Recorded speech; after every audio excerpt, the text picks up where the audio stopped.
The Promised Neverland, episode 7 was titled 011145. So, yeah, that was the title of this week's episode of The Promised Neverland. And so, yeah, this week's episode of The Promised Neverland was a pretty good episode. I liked it. It was pretty good. This is probably at least one of my favorite episodes. I mean, I really liked episode 5 where Ray told Norman he was a traitor and all that. I really liked that episode. But episode 7 was pretty good as well. I liked it. The art and animation was pretty good. The writing and all that was not bad at all. I liked it. So we left off with last week's episode with Sister Crone telling Norman and Emma and Gilda and Dawn, do they want to join forces? And then the episode ends. So that's what we started off on this week's episode. And what happened was yeah, Sister Crone did ask Norman and Emma, did they want to join forces and all that. And Norman and Emma wanted to know the requirements in a way, you know. So yeah, Sister Crone was telling Norman and Emma, you know, some secrets and stuff, you know. Like, for instance, she showed them the tattoo on her neck. So, yeah, the tattoo on her neck was the numbers and stuff. So, apparently, she was just like Emma and Norman and all of them. Like, being very young, stuck on a farm, and all that stuff. So, yeah, she showed them the tattoo and stuff. And then tells them something about about the girls and stuff. So apparently the girls have to get like a very, very high score or whatever to actually live and all that stuff. Now they can't leave the farm like the adults and stuff like Isabella and all them. Apparently Isabella and Sister Crone had very high scores when they was kids and stuff, and that's why they are living and stuff. So yeah, that's what Isabella told Norma and Emma. So Isabella was telling them that if you want more information, just talk to me. Come to my room later on. That's what Sister Crone told Norma and Emma. So yeah, that's what she said to them. So yeah, that's what Sister Crone told Emma and Norman to go to her room later on that night. You know, so then we go to a scene with Ray and Isabella. They're talking and stuff, you know, talking about the situation like they was last week. Because if you remember, they was talking about how Ray was lying to Isabella, telling her false information about how Norman was planning to kill Isabella with some like chemicals and stuff like that stuff. You know, that's what Ray was telling Isabella, and Isabella, you know, was telling Ray about some stuff about a picture and stuff, and they had a picture on the table and stuff like that. We didn't see what the picture was. Like, with the camera view, kind of like zoomed in on it, but you couldn't tell what it was, you know. So, yeah. And, so then we go, and then apparently Ray had the camera and stuff leaving out. So then we see Emma and Norman going to Sister Crone's room, and they was getting a lot of information, you know, a lot of it. This is like the episode that we got probably the most information of anybody, you know. They was trying to make a deal and stuff. You know, they actually joined forces and all that. And that's when Norman shook Sister Crone's hand earlier when he was in the forest and stuff talking. Yeah, they actually joined forces. So, yeah, they're actually in the room now talking, discussing about escaping and all that stuff, you know, discussing about everything. So, we find out Sister Crone's real age. Apparently, her real age, she is 26 years old. And what Sister Crone said was she looked at the documents, and the document said that Isabella was 31 years old. So yeah, we finally know the exact age of Isabella and Sister Crone. Sister Crone's 26, Isabella's 31. So yeah, we find out about that. And then Emma asked Sister Crone, what was she like born into this? Like, was she born on the farm or after, like, you know, before this stuff with the demons and all that. And that's what Emma was asking Sister Chrome. Sister Chrome was like, nah, I was born like on a farm and all that stuff. Tell him about the farm's name and all that stuff. So yeah, that's what Sister Chrome told him. And then Sister Chrome was telling him about how if the adults goes up to the physicists and stuff, they could get electrocuted and it would stop their hearts and all that, kill them. That's what it would do. And not only that, if the heart stopped, like if like how they here, let me throw out like a quick one. Like if Norman actually killed Isabella, if that was a role playing, actually killed her, like stabbed her, whatever, poisoned her, whatever, killed her. Once her heart stops, the demons and stuff, the higher ups, will get, yeah, you will get told that Isabella has been killed. That's what I would say. Isabella is dead. So the higher ups and like find out that they're dead, whatever, stuff like that. Apparently, that's what they can tell. So, apparently Isabella and Sister Chrome do got tracking devices as well, possibly, and all that stuff. That's what Sister Chrome said. And then, Sister Chrome did say, there's humans with the higher ups. So they're just humans on the outside world and all that, the headquarters and all that. That's as much as the higher ups with the higher ups, with the demons and stuff. So that's what Sister Chrome was saying. And then Sister Chrome actually told him the final detail and stuff about the tracking devices. And this is what I like about this episode. About the tracking devices. She goes like, with the tracking devices, because they asked where were they at. Norman asked where the tracking devices was at. And Sister Chrome said, it's inside your left ear. Like, right there at the earlobe.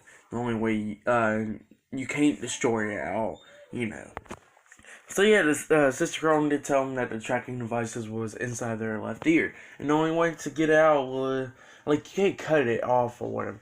Like, you could get, like, a scalpel or whatever. And they said they do got scalpels inside the house because, they don't got, like, actual knives. Because, situations like that. And, so they got a scalpel and stuff. And that's what Sister Chrome was talking about, like, you can remove it and all that. And, Norman was like, well, show me the devices that y'all got, for the tracking devices. And, Sister Chrome said, here's a, it looks like the freaking Dragon Radar. I'm not even gonna lie. Like the Dragon, like if you would watch Dragon Ball Z and stuff, you get the Dragon Radar where it tells you exactly where the Dragon Balls is at, That's what the freaking tracking device looks like, is a Dragon Radar.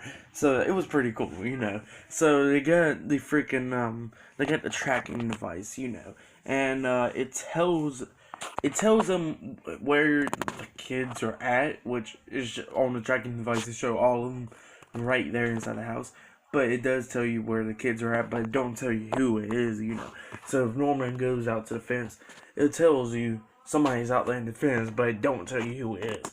So that's the only thing. And apparently the demons got, tracking devices as well, like to read upon of where everybody else is at, But they don't got, like, security guards and nothing like that roaming around the streets and all that. So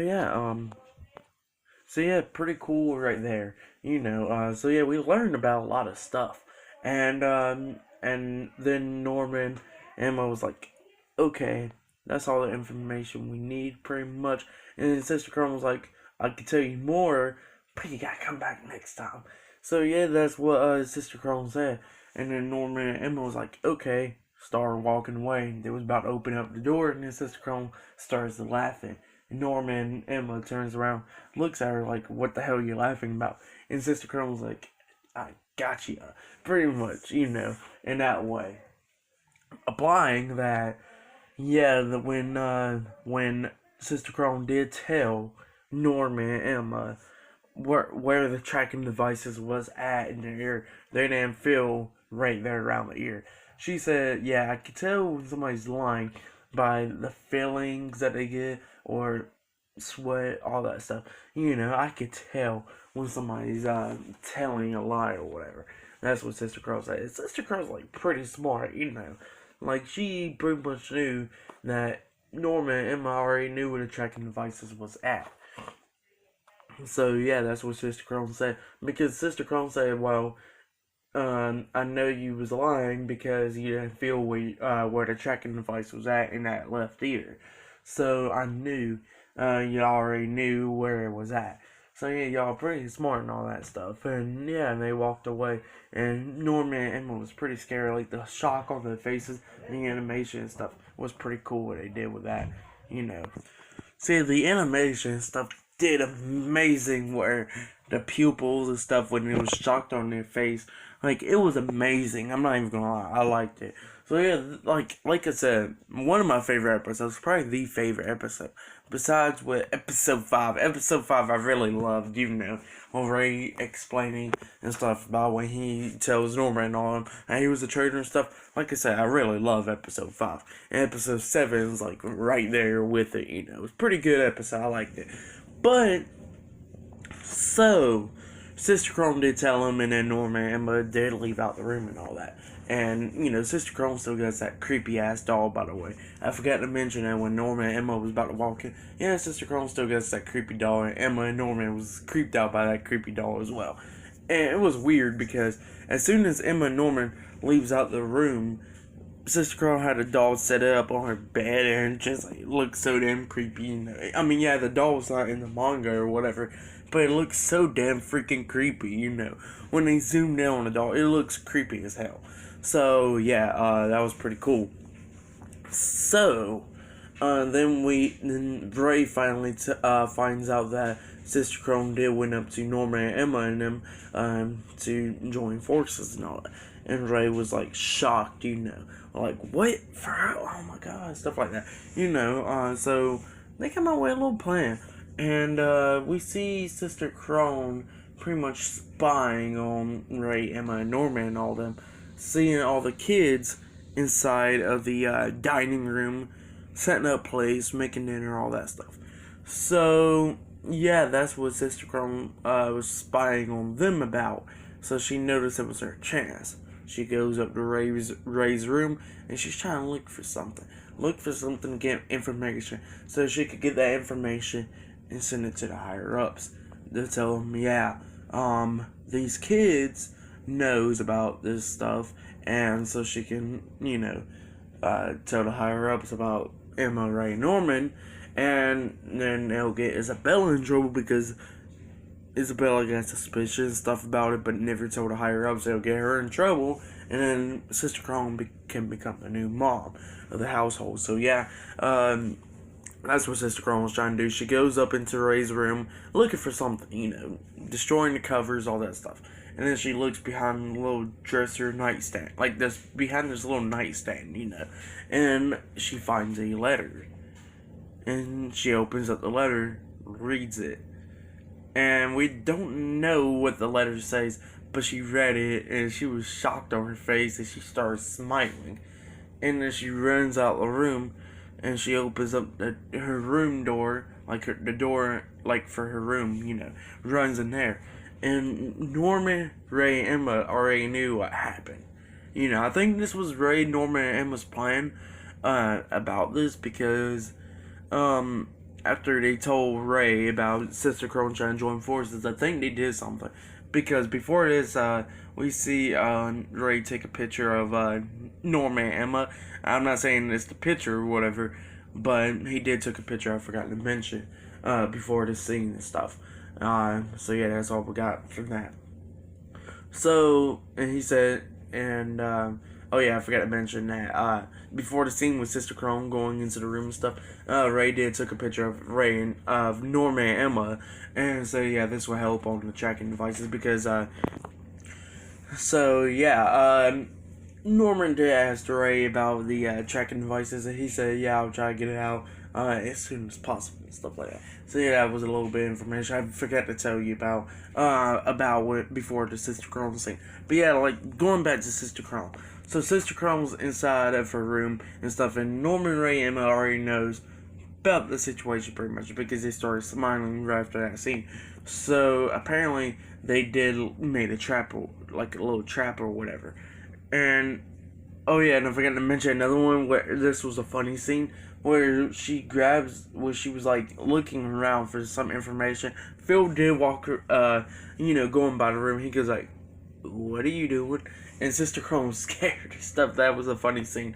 Sister Crone was scared and goes like, "Just cleaning the floors," and Phil's like, and walks away. That was a pretty funny scene. I like that scene. So yeah, she was scared about it. I don't know why she didn't shut the door or whatever, because the door was already shut. But whatever. But yeah, Sister Crone, like I said, she's in her room reading the note and stuff. We don't know what the note says, but then she gets a knock on her door, and she opens up the door. It was Isabella. Isabella had a knife in her hand and stuff. At first, it looks like she's about to stab Sister Crone. I'm not even gonna lie. But then she goes like, "Yeah, here's a note as well. These two things came from the higher ups, from headquarters." So yeah, that's what Isabella said, and she gave Sister Crone the letter, and she opens up the letter and she reads it, and then she was shocked on her face, and that was a cliffhanger. So yeah, pretty good episode. I like this week's episode. So, this week's episode, one of my favorites, probably the second favorite at least, because like I said, I definitely love episode 5, and episode 7 is like literally right up there with it. Pretty damn good episode. I liked it. But yeah, that's everything I got to say about this week's episode of The Promised Neverland. Pretty good one. Like, subscribe to TNW Wrestling on YouTube, subscribe to this channel, World of Chris 1-800, subscribe to my other channel, Chris Podales, follow me on Twitter, Instagram, Snapchat, and Facebook. Y'all be down there in the description box. Like this video and comment on this video about what you guys think about this week's episode of The Promised Neverland. Like I said, in my opinion, it was a pretty good episode. I really liked it. So yeah, I'll give this week's episode a 9 out of 10 stars as well. Give it a pretty good episode. I really liked it. Sister Crone being involved in it, the whole entire episode pretty much was amazing. And definitely can't wait to see what's going to happen on next week's episode of The Promised Neverland, because of the letter that Sister Crone read. Definitely can't wait for it, I'm wondering what's going to happen. So yeah, pretty good episode. Like I said, I liked it and stuff. Now the manga reviews for The Promised Neverland. I did say that I was going to have them out, this past week and stuff. By then, didn't have a chance to go ahead and do it. I didn't even read this week's chapter, so I need to read this week's manga chapter, get caught up again, and then go for this week's, later on, this week's manga chapter. So yeah, look out for the manga chapter reviews next Monday, possibly, whenever they come out. So yeah, look out for the manga chapter reviews for The Promised Neverland. So yeah, they will definitely be out this week. So yeah, look out for those. But yeah, that's all I get to say about this week's episode of The Promised Neverland. Like I said, 9 out of 10 stars is what I'll give it. Like and subscribe. Subscribe to TNW Wrestling. Subscribe to this channel and subscribe to my other channel. Follow me on all my social media accounts. Like this video and comment on it about what you guys think about this week's episode. And I'll see you guys later.